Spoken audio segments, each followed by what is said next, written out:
We're here today with former quarterback Eric Hipple from the Detroit Lions. Thank you for being with us today. It's my pleasure. Thank you. So we're just going to start off with, in the 1980s, you were best known for your position as quarterback for the Detroit Lions. But since 2000, losing your son to suicide, you've become a great advocate for mental health. How has football still played a role in your life today? Well, a lot of it has been the idea of what how a team functions and team support, and I actually utilized that a lot when I was growing up, because when I would have my little dips and bouts and stuff like that, I didn't know what was going on. But however, there was always somebody there to kind of pick the pieces up for you, and carry on. And so that leadership thing has always been there. And I find that works really, really well when you start doing suicide prevention. Is the fact the more support you can get to a person and understand that they have people that they can act as a team member and work with them, then the outcome is so much greater. And they feed people feed off of that feeling of people wanting you to see you succeed, and it kind of pulls you. So those two things carry over pretty well. Francesca talked about the suicide of your son. Wondering, how did you cope with this incredible loss? What ways did you cope at the time? I didn't cope very well. In fact, my coping skills, I thought I was a pretty tough guy, and I've taken a lot of hits and gotten back up a lot of times, but nothing like that. And I actually went into really, really, really deep depression myself, and a lot of guilt, a lot of anger, fear, just all the things you can imagine. And the heavy loss, I didn't reach out in the ways you always think you would. I talk about that teamwork and stuff. I isolated and I pulled back and I withdrew, pulled back, went downhill, started substances, alcohol, anything I really could get my hands on to make me so I could just not feel anything. I just didn't want to feel anything. And so by my numbing myself out for a good period of time, it also postpones the grief and everything else. So that all catches back up to you later on. And it took me about 1.5 years or so before I finally started bouncing back to normal grief. Then I had that process to go through. You spoke about negative coping skills. What were the positive things that helped you through grieving? And yeah, I kind of did that. I did kind of talk about the negative things I did, but anyway, the positive things I did, one is to be able to, like I said, is to be able to get back up, okay, and be able to look at what it is and say, this is what's happening to me. And if I know this is what's happening to me, then I can kind of overcome it. And so the positive coping skills were being able to reach out to somebody and ask for support, Too often we talk about, well, don't be afraid to ask for help. Even that in itself's got a connotation like something's weak. But if everybody knows what support's about. So don't be afraid to ask for support. It's okay, because everybody needs it. Everybody knows what it is. So being able to ask for support really worked for me. Starting good communication, grief type work really helped me back up again, because I got more touch with what was going on. I took the numbness off and started getting in touch with that side of it. And this all stuff sounds touchy-feely, but it's really not. It's really hard work. And then exercise is a great coping skill. And I think that's one of the advantages I had over a period of time, being a professional athlete, was the fact that, you're always in somewhat shape. And so it's a great, it works great, to defend off a lot of the stresses and stuff that we have. But more of it was just, like I said, the understanding, communicating, not being afraid, and then, like I said, exercise and healthy things, good sleep, get back into the basics, that we always forget about, what were your support systems like during that time, like when you were going through your second phase of grief? My biggest support system has been my wife, who's just, she's just, I call her a steady Eddie. She's always there, and even though things hit her, she might show it a little bit, but she's there kind of, to help out.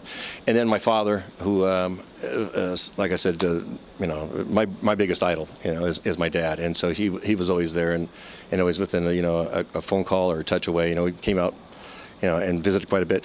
And I'd say between those two was the biggest support. I've had a lot of friends and stuff that kind of rally around, but a lot of them didn't understand what was happening, and understand, they don't know how to talk to you. They don't know what to say, because a suicide death is a little bit different than another death, where it's harder to talk about.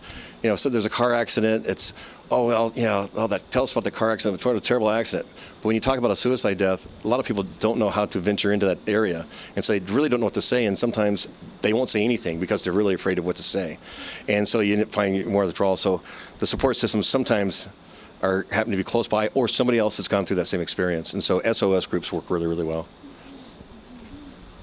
Thank you. So what would you say to a parent who may be struggling with figuring out what's going on with their son or daughter? Or, you've talked about how people don't want it's hard for some people to talk about certain difficult, touchy issues. So what are some things that you might say to a parent who's going through some of those things? I would, first of all, say stay connected. And sometimes when I say that, the impression comes up of being their friend, and it's not so much being their friend; it's being connected. It's understanding where they're coming from, understanding, acknowledging their feelings. Doesn't mean you always have to agree with them, okay? But acknowledge them, okay? So they have meaning to what's going on, and they have that connect. I think if that's the best thing, because then you can tell if something's not quite right. If you know your child pretty well, and what their basics are and where they're coming from and their point of view and their perceptions, when it starts getting askew, you can kind of feel that. It's really hard to do when you're trying to be their friend. It's also really hard to do if you're disconnected with them and you say, well, this is just part of life. That's how it's supposed to be. Those things just don't really work out. It has to be that, that kind of connectedness, and so just kind of monitor what's going on and their dips and stuff. And the other thing is, it can't happen to anybody. We don't really know sometimes what's going on inside and what clicks and what doesn't click, but the risk, we do know by numbers and research that numbers are out there, even though maybe only a few commit suicide, when you really look at the overall, but the risk factors, there's a lot of kids out there that hurt, and how they get through that, a lot depends upon, that connectivity. Well, in today's modern society, there's a very uninformed view on mental health issues, and you yourself have battled with depression. So what steps do you think we as society must take to overcome these stigmas surrounding mental health issues? I think first of all is a little bit of education. When I first started, diving into this and understanding, wow, there's an illness, and I, knew nothing about it. Part of that journey was learning from doctors and researchers and stuff when they put things out and said, oh my gosh, are you kidding me? Nobody knows this stuff. And yet from the inside, when you start talking about academia and stuff, they're constantly working on research and moving forward, that sometimes they forget that we don't know anything out here, And so if it's just like 2% or 3% of what's going on right now, it gets out. That's a whole lot of knowledge for somebody who doesn't know, what to look for. And so constantly trying to pull that knowledge out, and trying to get it out to the public, I think is real important. So knowledge is probably number one, because if you can understand something, you can, a lot of times you can deal with it. I use an example of imagine somebody who's grew up on a desert island, who's never seen anybody or anything else and had no communication, laying there, and one day all of a sudden he starts feeling bad. Okay, all of a sudden he starts, his head starts getting hot and he starts feeling temperature. All of a sudden he starts throwing up, and he starts hurting all over the place. And so he kind of curls up there, and 4 days go by, and he just feels like, oh my God, I'm dying. What is happening to me? This never happened before. And then all of a sudden, somebody comes in from another island, okay, walks up to him and says, dude, what's going on with you? Oh, my head, I'm just throwing up, and I feel achy, and I don't know what's wrong. I think I'm dying. And the guy goes, dude, you have the flu. It'll be gone in 2 more days. That person's outlook all of a sudden goes, wow, okay, I can deal with this for 2 more days. But if they don't know how long it's going to last or what it is that's happening to them, then it makes things a lot more difficult, and a lot more difficult to understand and to work with. So I think education is still number one. The advocacy work that you're doing is a big part of that, and thank you so much for doing that. Can you tell us a little bit of detail about how you are an advocate for talking about mental health, mental illness, suicide, all of those important topics? Certainly. My first foray into things was just pure suicide prevention. How do we talk to somebody, and how was somebody when they're ultimately suicidal? Because it was coming from a place that I understood, because from firsthand, and also my mind has been there a few times itself, and so I kind of understood that portion of it. But as I learned more and I gained more knowledge, and things kept going on, and then I started combining them with mental health issues, depression specifically, because it is so it crosses our paths in so many different ways, and is so influential to suicidal behavior. And so I started putting those two things together. Then I'm at the advocacy I'm at right now is, the good suicide prevention is not just here, but it's way back up here when all of a sudden somebody starts having problems, might have financial problems, might have relationship problems. And if we can handle those problems out here, then maybe we don't get, down here to that suicidal thinking is complete. Or if they need to see a professional up here, let's get it done early. Let's diagnose it early. Let's treat it early so we don't get down to this point. So the two really go hand in hand very closely together. And so it's been my shift. And more than anything now, it's stigma reduction, trying to beat down stigma, because we can have the best places to go to, the best doctors in the world, the best tools in the world, but if we're afraid to use them, then they don't get used, and they do us no good. Your book, Real Men Do Cry, can you tell me about the title? Yeah, and you probably hear me say this, well, I don't know if you're coming tonight, but if you do, you'll hear me say this, that when I first we knocked the title around, Real Men Do Cry, and then the fact that I played for the Detroit Lions, I didn't want people misunderstood that since I played, that's the reason why I wrote the book. It's because I'm in a Detroit Lions uniform. No, it has nothing to do with the Detroit Lions. I love the Detroit Lions. No, it has to do with the fact that one of the stigma-busting things is the fact that we try and be stoic and try and hold things back and try and bury them. They're going to come up somewhere, somehow, some way. And so it's okay, to feel pain. It's okay to express pain. Okay, if we can do that, I think it makes us a little bit more healthier. It makes us healthier in the way we interact with others. It makes us understand and the empathy that we have one another. And so that's okay. Doesn't mean you have to do it every day, and it doesn't mean but there's the time, the place. It's okay, and it's okay to share that emotion. Well, while you're here in London, you're doing a workshop at the University of Western Ontario.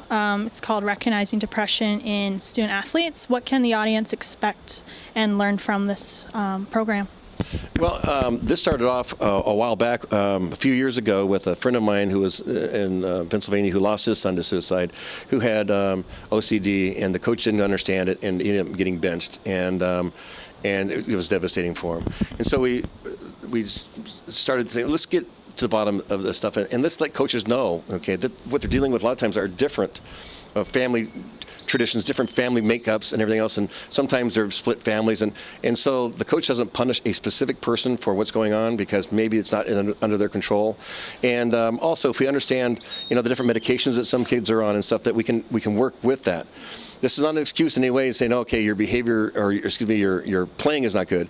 But as far as each individual person stuff, collectively we make a team up, and if we understand where it all fits together, we can have a really, really good positive experience for not only the coach, but the player and also the parent. And sometimes it's we kind of have to reframe that for our coaches and say, these guys are all here for different reasons too. We all want to win, but we also have different reasons and different phases of winning, what it means to us. So. Thank you so much. Do you have any words to live by that you could share with us? I got a lot. Okay. Best advice you've ever been given?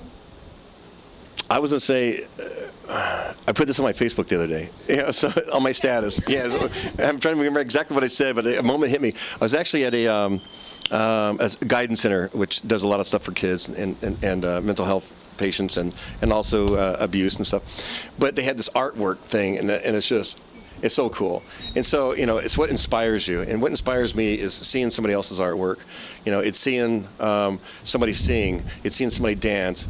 It's listening to an elder person tell a story of an experience of them when they were growing up. Because these things connect us, and it comes from their soul and into your soul. And so I guess if those are inspiring words, it's do one of those things, view somebody's artwork, watch somebody dance, listen to somebody sing, so that's my words of inspiration. Thank you so much. My pleasure. Thank you for having me. Thank you.